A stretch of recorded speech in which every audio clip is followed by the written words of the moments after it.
फुले. माझा जन्म 3 जानेवारी 1831 रोजी सातारा येथे झाला.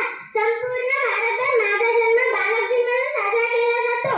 माझ्या पतीचे नाव महात्मा ज्योतिबा फुले. लग्नानंतर माझ्या पतीने मला लिहायला वाचायला शिकविले.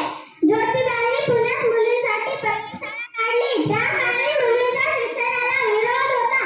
लोक मुलींना शाळेत पाठवत नव्हते. परंतु माझ्या पतीने मुली शिकली. समाजात पुरुषांप्रमाणे त्यांनाही